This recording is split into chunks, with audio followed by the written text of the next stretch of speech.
पहली बड़ी खबर ये कि देश के कई राज्यों में सब्जियों के दाम आसमान छू रहे हैं। सब्जियों की महंगाई लगातार बढ़ती जा रही है। हर जगह देखो सब्जियों के दाम जो आम आदमी है उसकी जेब पर भारी पड़ रहे हैं। दूसरी बड़ी खबर जिसकी करेंगे पड़ताल, देश में सीएनजी और पीएनजी भी महंगे हो गए हैं। 2 रुपए दाम बढ़ चुके हैं और उसका भी असर आम आदमी पर पड़ेगा। तीसरी बड़ी खबर, पीएम मोदी ने लॉन्च कर दिया है गति शक्ति योजना को। क्या है इसकी खासियत और क्या इसका असर हम देख पाएंगे आने वाले समय पर, इसमें भी करेंगे हम इस बुलेटिन में खास चर्चा। लेकिन खबरों की शुरुआत, इस बुलेटिन की शुरुआत कर लेते हैं महंगाई की खबर से जो लगातार बढ़ती जा रही है। हमने देखा कि इस वक्त त्योहारों का मौसम है, देश में चारों ओर त्योहारों की धूम है, तो किस तरह जो महंगाई की मार है जनता पर पड़ रही है भारी, उसी को देखते हैं।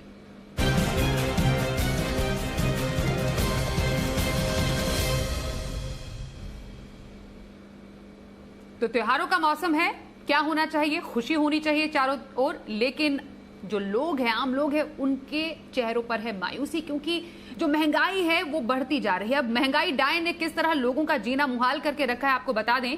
एक तरफ जहां महंगाई दर घटी है, वहीं बिल्कुल उसके उलट महंगाई की जो खुदरा रेट है उसमें तेजी दर्ज की गई है। मुंबई की ही बात सबसे पहले कर लेते हैं। चाहे आलू हो, प्याज हो, टमाटर हो, मतलब ऐसी सब्जियां जो आप हर रोज जिनका इस्तेमाल करते हैं, खाना पकाने में जिनको इस्तेमाल करते हैं, उनके दाम तेजी से बढ़ते जा रहे हैं। तो किस तरह आपकी थाली का जायका बिगड़ रहा है, महंगाई किस तरह थाली का जायका बिगाड़ रही है और महंगाई किस तरह लोगों की जेब काट रही है, इसका जायजा वहां की एक सब्जी मंडी से लिया है हमारे संवाददाता सौरभ पांडे ने। आइए देखते हैं उनका महंगाई का रियलिटी टेस्ट। बाजार में सब्जी की बढ़ती कीमतें अब आसमान छूने लगी हैं। जो पालक की गड्डी पहले 10 से 15 रुपए में बिकती थी, वो आज 30 से 40 रुपए में बिक रही है। इस वक्त हम मौजूद हैं मुंबई के दादर मार्केट में। आइए इन व्यापारियों से सीधे समझते हैं कि इन कीमतों के पीछे क्या राज है। बारिश की वजह है सर, बारिश बहुत हो रहा है चारों तरफ, हर देश में मतलब बारिश ही हो रहा है। और गांव साइड में ज़्यादा बारिश हो रहा है, मुंबई में तो कम हो रहा है। भाजी ज़्यादा करके गांव साइड से ही आती है। हर एक खेती नष्ट हो चुकी है, कांदे की हो गया, हर एक भाजी की पूरा खेती खराब हो चुका है। जहाँ पे हो रहा है वहाँ से थोड़ा महंगा आ रहा है, कम आ रहा है, महंगा बिक रहा है, ऐसा है। और जिसको ज़रूरत है वही ले रहा है, जो जिसको ज़रूरत नहीं ले रहा है। पेट्रोल के बढ़ते दाम है, वो दाम की वजह से जो इस पर जो खर्चा होता है माल के ऊपर, वो खर्चा भी काफ़ी ज़्यादा बढ़ गया। जैसा बीच में पेट्रोल 80, 90 रुपया तक था, 80 रुपया तक था, आज 111 पहुंच गया। वो हिसाब से जो गोनी हमारी वासी से 30 रुपये में आती थी, वो अभी 90 रुपीज़ लग रही है। तो खर्चा भी बढ़ गया, इसके वजह से महंगाई बढ़ी हुई है। ट्रांसपोर्टेशन चार्जेस, पेट्रोल डीजल के चार्जेस बढ़ने के वजह से जो है उनकी कीमतों का असर जो है सब्जियों पर भी देखा जा रहा है। आइए जानते हैं कि टमाटर और जो आलू और प्याज है जो आपके हमारे डेली डाइट में रहते हैं, उनकी कीमतें बढ़ने के पीछे क्या वजह रही हैं। लॉकडाउन में अभी पैसा भी नहीं है, कुछ भी नहीं है और इसका दाम इतना बढ़ गया है। अभी हम लोग ऐसा सामान्य लोग कभी क्या कर सकते हैं इसके बारे में, अभी ये तो सरकार ही नहीं बोलना चाहिए। अभी कांदा कितना महंगा हो गया है, अभी कांदा 150 रुपये किलो है, 150 रुपये चल रहा है, टमाटर 50 चल रहा है। तो संप रख के भी क्या फायदा उसका, शेत करके करते, शेत कर थोड़ा सस्ता करके देने का ना थोड़ा, हाँ, फिर बाद में जनता को बोल के फायदा क्या है उसका। अगर बात की जाए धनिया की, तो धनिया भी 60-70 चल रहा है भाई, फिर क्या खाएगा गरीब लोग, क्या खाएगा? हम लोग जेब भरते खाते आराम से, और गरीब लोग क्या खाएगा बताओ, हाँ, क्या खाएंगे हम लोग? सरकार को थोड़ा समझना चाहिए गरीब। अभी हम लोग को छोड़ो, अभी रास्ते पे रहते हैं वो लोग का क्या हाल रहता है।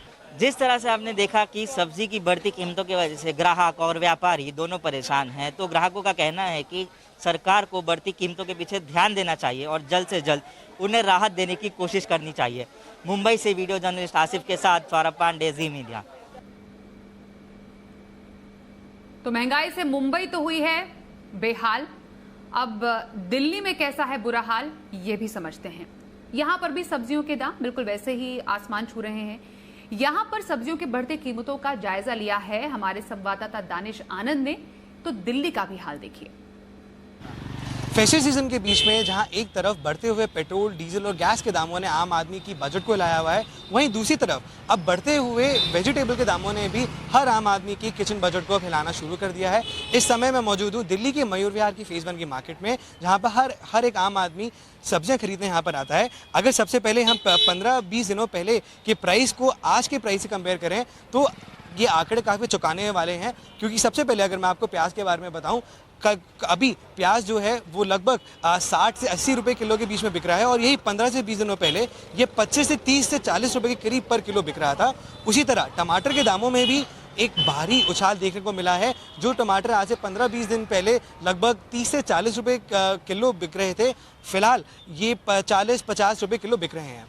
और क्या कुछ रेटों के दामों में इजाफा हुआ है और इसके क्या कारण है, उसके लिए हमारे साथ एक वेजिटेबल वेंडर हैं, इनसे हम बातचीत करके देखते हैं। तो भाई साहब, 15-20 दिनों पहले और अभी के दामों में अगर देखा जाए तो ऐसे कौन कौन से सब्जियां हैं जिनके दाम काफ़ी बढ़ चुके हैं? देखिए भैया जी, प्याज तो पहले 30 और 25 के बीच में बिक रहा था। अब जो है एकाएक जो है नवरात्रि आया जब से हो गया 60 रुपये 80 रुपये किलो बिक रहा है। अब क्या करेंगे, कोई खरीदने वाला भी नहीं है, काम धंधा बिल्कुल ही ख़त्म हो चुका है। हम सब तो आप समझ लो टाइम पास ही कर रहे हैं। हर सामान्य आदमी को फर्क पड़ रहा है, क्योंकि जो लोग अपनी बचत को देखते हैं, स्वास्थ्य को देखते हैं, तो उन सब के लिए बहुत बड़ा एक सवाल है। क्योंकि कोरोना का पीरियड है, सबको फ्रूट्स खाने हैं, सबको अपने न्यूट्रिएंट्स पूरे करने हैं, सबको वेजिटेबल्स के साथ अपने विटामिन्स और प्रोटीन्स लेने हैं। तो उन सारे न्यूट्रिएंट्स पे असर पड़ा है जो कि हमें वनस्पति से मिलता है, लेकिन क्योंकि वो ट्रांसपोर्ट की वजह से भी महंगा होता है, बहुत सारी रीजंस हैं जिसकी वजह से महंगा होता है। तो मेरा कहने का मतलब ये है कि हमें हेल्दी लाइफ जीनी है, तो हेल्दी लाइफ के लिए फाइनेंस बजट भी देखना पड़ता है। जैसा कि आपने सुना कि हर आम आदमी तो परेशान है, चाहे वो वेजिटेबल खरीदने वाला हो, चाहे वो वेजिटेबल बेचने वाला हो।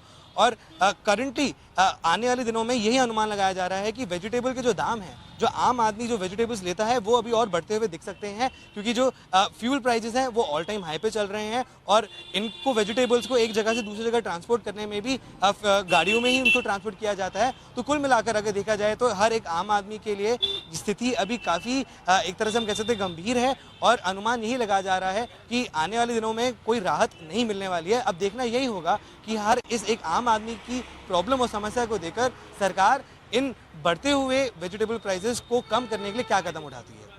कैमरा पर्सन विक्रम सोमवंशी के साथ दानिश आनंद, जी मीडिया, दिल्ली।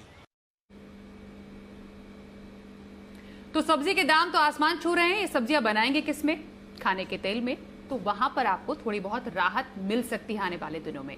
अब राहत कैसे मिल सकती है जरा समझते हैं। हमारे साथ जी बिजनेस के कमोडिटी एडिटर मृत्युंजय कुमार झा है। मृत्युंजय, क्या एक गुड न्यूज के इंतजार में आम जनता है कि तेल पर इंपोर्ट ड्यूटी घटाने से तेल के दामों में कुछ हद तक लोगों को राहत मिलेगी कम होने की?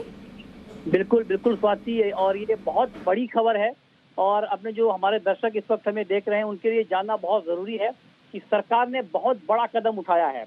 अब आप ये कहेंगे कि ये बड़ा कदम कैसे है, क्योंकि इससे पहले भी इंपोर्ट ड्यूटी में कई बार कटौती हो चुकी है, लेकिन इस बार की जो कटौती है वो इसलिए भी खास है क्योंकि इस बार बहुत जबरदस्त और बहुत भारी कटौती की गई है और 16% से लेकर करीब करीब 19% तक की भारी कटौती इंपोर्ट ड्यूटी में की गई है।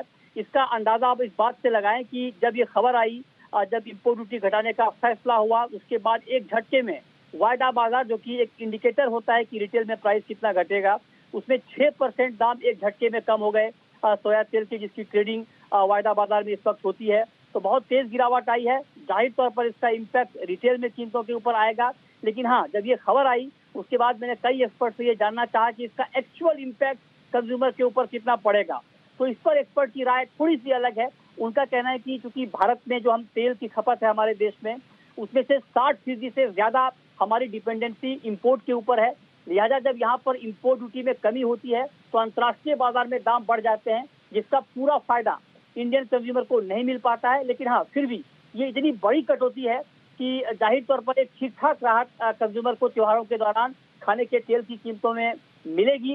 लिहाजा खाने के तेल के दाम रिटेल में कम होंगे और इससे सरकार की गंभीरता भी दिखती है, क्योंकि आप देखिए कि इससे पहले सरकार ने ड्यूटी कट की, मस्टर्ड का जो वायदा कारोबार होता है उसके ऊपर सरकार ने रोक लगाई और राज्यों से कहा कि तेल और तिलहन के स्टॉक की जांच की जाए और राज्यों से ये भी कहा गया कि आप स्टॉक लिमिट भी अपने हिसाब से तय कर लें।